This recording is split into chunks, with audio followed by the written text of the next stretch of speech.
Assalamualaikum warahmatullahi wabarakatuh, sahabat Air Movie. Melanjutkan dari episode sebelumnya, di perkemahan Oktembe, Malhun berkata, "Benggi Hatun, untuk apa pertemuan para bey?" Dan Benggi menjawab, "Dewan Belik akan dibentuk. Hari ini, aku akan menyerahkan kursi suku Kargin kepada beynya. Menantuku, Aktemur akan duduk di kursi suku Kargin. Dia akan mengambil alih apa yang dipercayakan oleh suamiku." Mendengar ini Aisyah berkata, "Aktemur, katakan sesuatu."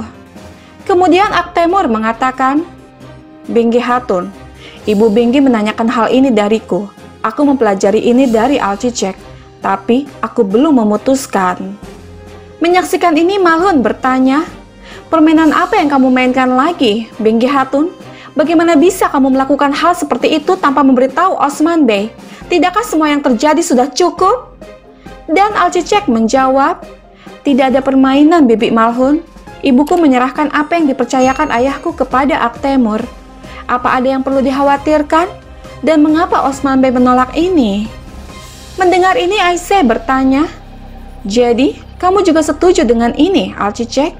Seberapa cepat kamu lupa apa yang dilakukan ibumu? Tidakkah kamu keberatan, Aktemur?" Seketika Benggi mengatakan, "Hatun, ini adalah sukuku. Pelankan suaramu. Suamiku syahid. Permainan apa yang kamu bicarakan?" Para bey bergegas untuk dewan. "Tidak ada yang aku sembunyikan dari Osman Bey." Lalu Malhun mengatakan, "Kami tidak akan bertanya bagaimana kami meninggikan suara kami, Benggi Hatun. Pekerjaan apa yang kamu lakukan tanpa permainan? Membiarkan ini tanpa permainan?" Namun Benggi mengatakan, "Kamu masih berbicara tentang permainan. Permainan apa? Aku membiarkan menantuku menjadi kepala sukuku. Apakah ketidakpercayaanmu hanya terhadapku atau Aktemur?" Lalu Alcicek berkata, "Aktemur bisa menangani semuanya. Aku memiliki kepercayaan penuh padanya." Namun Aisyah mengatakan, "Tapi aku tidak menyetujui ini, putriku. Dan ini adalah kata-kata terakhirku untukmu, Aktemur." Malhun juga mengatakan, "Aktemur, kami mempercayaimu lebih dari siapapun, tapi kami tidak menyetujui ini." Kemudian Benggi meminta para bey untuk memasuki tenda terlebih dahulu, lalu berkata kepada Aktemur, "Pertemuan akan dimulai.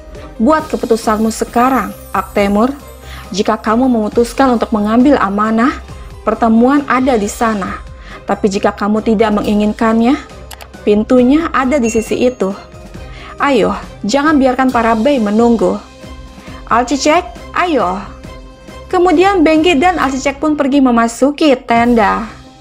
Menyaksikan ini membuat Aktemur terdiam sejenak, lalu bertanya kepada Aisyah dan Malhun, "Ibu, Bibi, mengapa kalian menentang ini?" Dan Aisyah menjawab, "Aktemur, aku tidak setuju. Kamu tidak akan duduk di kursi itu." Malhun juga mengatakan, "Ya, ibumu benar, Aktemur. Mempercayai Benggi dan duduk di kursi itu hanya akan merugikanmu." Mendengar ini membuat Aktemur hanya terdiam. Sahabat, kita beralih sejenak ke hutan, yang dimana para noker sudah bersiap untuk menyerang Osman. Namun jalanan itu terlihat sangat sepi. Kemudian salah satu anak buah Naiman berkata, "Osman, dia seharusnya ada di sini." Lalu Kam bertanya, apakah dia memperhatikan jebakannya? Tidak lama Naiman datang.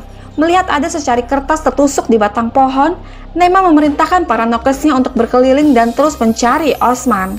Kemudian dia pun mengambil kertas itu yang berisi catatan, "Kau pikir kau adalah serigala, kami adalah domba. Bertarung di tanahku membuatmu berdarah. Menjadi serigala membutuhkan cakar dan pikiran. Kau tidak memiliki salah satu dari itu. Kau akan segera mati." Dengan penuh amarah, Naiman berkata, "Catatan ini adalah surat kematianmu, Osman. Bahkan jika kau bersembunyi di balik dinding, bahkan jika kau bersembunyi di bawah tanah, kau tidak dapat melarikan diri dariku. Aku akan menghancurkan Yeni Sehir saat Osman ada di dalamnya. Ayo, bersiaplah." Namun Kam mengatakan, "Osman ingin menjebakmu ke dalam jebakan, Komandan Naiman." Mendengar ini Naiman berkata, "Jebakan? Jebakan mana yang bisa menghentikanku? Aku adalah seekor singa yang mengeluarkan anak panah di tubuhnya dengan giginya. Aku akan pergi dan menghancurkan kota itu. Pedang tidak akan dimasukkan kembali ke dalam sarungnya sampai tidak ada yang tersisa dari keluarga Osman. Ayo pergi. Kemudian mereka pun pergi dari sana. Sementara itu, di Yenisehir, Osman berkata, "Boran, katakan padaku, bagaimana situasinya?" Dan Boran mengatakan, "Beim, kami mengevakuasi semua rumah. Kami memindahkan orang-orang kita ke Inegol dengan aman. Para pemberani yang bisa bertarung, mereka bersama kita."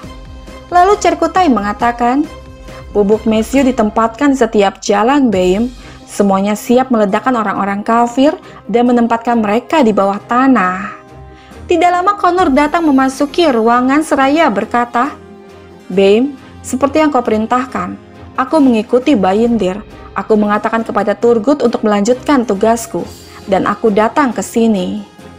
Kemudian Osman mengatakan, "Evalah, kemarilah." Sekarang, Turgut dan para pemberani yang bersamanya akan menggunakan Bayindir dan mengambil segelnya. Fede Sultan dan Bala Hatun akan pergi ke Konya dan membunuh Safeli, dan tentara Naiman adalah bagian dari kita. Lalu Aladin bertanya, "Akankah dia datang, Beim?" Dan Osman menjawab, "Jika dia tidak mengikuti kata-kata yang aku ucapkan, maka dia pasti telah mengalahkan amarahnya. Tetapi orang-orang seperti Naiman mempercayai kekuatan mereka. Kemarahan dan keserakahannya akan mengalahkannya. Dengan demikian, dia akan datang. Baiklah, sekarang mendekatlah. Ayo, mendekat. Yang paling penting ini adalah target pertama mereka, yaitu rumah kita. Oleh karena itu, kalian akan menempatkan pemanah di atap di sini. Setelah itu, anakku, Aladin, Orhan, kalian akan mengusir para nokres yang akan mencoba masuk dari sini dengan panah kalian. Apakah kalian mengerti?" Dan mereka menjawab, "Evalah, Beim." Kemudian Osman mengatakan lagi, "Sekarang giliran kita. Anggota nokres lainnya akan berada di jalan. Kita akan menarik mereka ke tempat kita menaruh bubuk mesiu terlebih dahulu. Setelah nokres mundur, Besungur, Aikut, kalian akan mengelilingi mereka dengan api. Bahkan jika mereka melarikan diri dari api, mereka tidak akan dapat melarikan diri dari minyak yang mendidih. Mari kita lihat seberapa jauh para nokres bisa terbang." Lalu Cerkutai berkata, "Nokres akan terbang seperti burung-burung, Beim." Dan Osman mengatakan, "Ya, orang yang menjadi saudara dalam kemarahan akan menjadi sahabat kematian. Datanglah padaku, Naiman." Sahabat kita beralih ke Bala dan Ismihan yang masih dalam perjalanan menuju Konya. Sementara itu, di perkemahan Oktembe, para bey mulai berbicara. "Tidak ada yang datang. Siapa yang kita tunggu, Bengge Hatun? Kemana bey yang seharusnya kau bawa? Aku rasa bey itu tidak akan datang. Jadi, kami akan memilih bey kami sendiri. Benar kan, Beylars?" Menyaksikan ini, Alcecek mengatakan kepada ibunya, "Ibu, dia tidak akan datang." Dan Bengge menjawab, "Jika dia membuat keputusan, maka kita akan melakukannya sendiri." Tidak lama Aktemur dan yang lainnya datang memasuki tenda. Kemudian Bengge berkata, "Sebagai bey baru dari suku Kargin, aku mencalonkan menantuku, Aktemur, putra Gundus Bey. Jika ada yang keberatan, bicaralah sekarang." Lalu salah satu bey berkata, "Kau menominasikan Aktemur untuk menempatkan kami di bawah penangkaran Kai?" Mendengar ini, Aktemur bertanya, "Tawanan apa yang kau bicarakan? Bukankah orang-orang Kai telah berjuang untuk kebebasanmu selama berabad-abad? Kau tidak bisa menyalahkan orang yang telah menumpahkan darah untuk melindungimu dari penangkaran." Namun pria itu mengatakan, "Tidak menyalahkan, tapi itulah kebenaran." Lalu Aktemur berkata, "Apakah kau tahu apa itu kebenaran? Kau tidak punya tempat di dewan ini." Mendengar ini, pria itu bertanya, "Siapa kau untuk menjadi seorang bey?" Dengan penuh amarah, Aktemur menjawab, "Aku adalah bey dari suku Kargin. Keluar kau dari sini." Kemudian pria itu pun keluar dari sana. Menyaksikan sikap Aktemur yang seperti itu, membuat Aisyah dan Malhun sangat tidak menyukainya. Kemudian dengan resmi, Benggi menyerahkan pedang, kursi, dan suku Kargin kepada Aktemur. Dan dengan kekuasaan barunya, Aktemur berkata, "Amanah kalian adalah amanahku. Anak-anak kalian adalah anak-anakku. Hidup kalian adalah hidupku. Sekarang, kalian telah mempercayaiku dan menerimaku sebagai beim kalian. Maka, aku akan melindungi kalian dengan hidupku." Beberapa saat kemudian, melihat para Nokres mulai memasuki Yenisehir, seketika Osman dan pasukan Alpennya mulai melontarkan serangan. Mereka menghujani para Nokres tersebut dengan tembakan anak panah yang mereka lontarkan dari lantai atas secara tersembunyi, hingga membuat para Nokres tersebut tidak bisa berkutik. Bukan hanya itu, Osman, Cerkutai, dan Alpen lainnya pun mulai melontarkan panah berapi dan meledakkan bubuk mesiu yang telah mereka pasang sebelumnya. Tidak hanya sebatas itu, mereka mulai membakar para Nokres dan mengurungnya di dalam lingkaran api. Melihat bahwa beberapa Nokres hendak melarikan diri, seketika Osman dan pasukan Alpennya mulai menyerang, dan pertarungan pun terjadi di sana. Orhan dan Aladin juga turut serta dalam pertarungan tersebut. Alhamdulillah, Osman dan pasukan Alpennya berhasil menghabisi para Nokres tersebut. Namun Boran berkata, "Beim, kita membantai 1, tapi 1000 menunggu kita di luar." Sementara itu, secara tiba-tiba, Turgut dan pasukan Alpennya menghadang Bayindir yang dalam perjalanan menuju Talai. Turgut berkata, "Kemana Bayindir dari Cafundur akan pergi?" Menyaksikan ini, Bayindir mengatakan, Aku pikir kafir menghalangi jalan kami. Ada apa, Turgut Bey?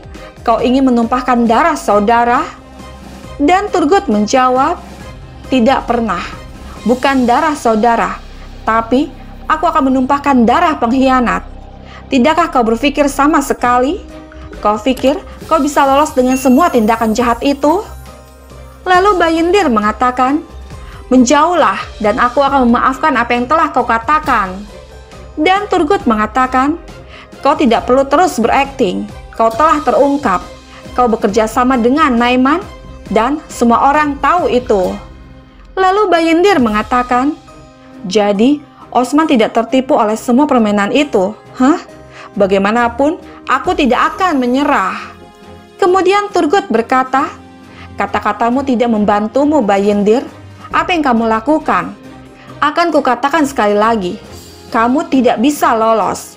Kalian semua adalah tahanan, dan karavanmu menjadi milik kami." Namun Bayindir mengatakan, "Tidak semudah itu, Turgut Bey." Kemudian perkelahian pun terjadi di antara mereka.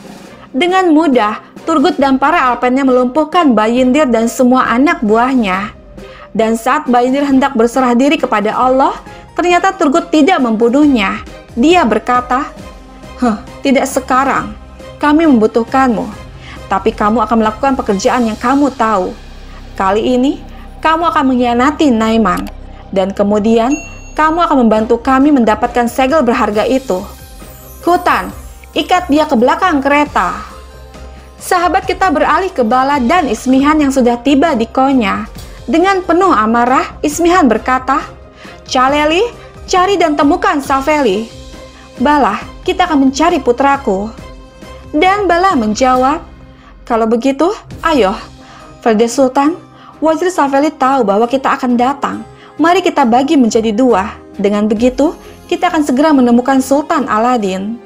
Mendengar ini, Ismihan berkata, "Ini terlalu berbahaya, Bala Hatun." Namun Bala mengatakan, "Kita tidak punya pilihan lain, Ferde Sultan. Satu-satunya kekuatan yang dapat menghentikan Saveli adalah kekuatan Sultan Aladin." Lalu Ismihan mengatakan, "Baiklah, berhati-hatilah." Dan Bala menjawab, "Evalah, semoga perang kita mubarak." Kemudian mereka pun mulai berpencar. Di koridor istana, Bala dan pasukan saudarinya dikepung oleh para Nokers.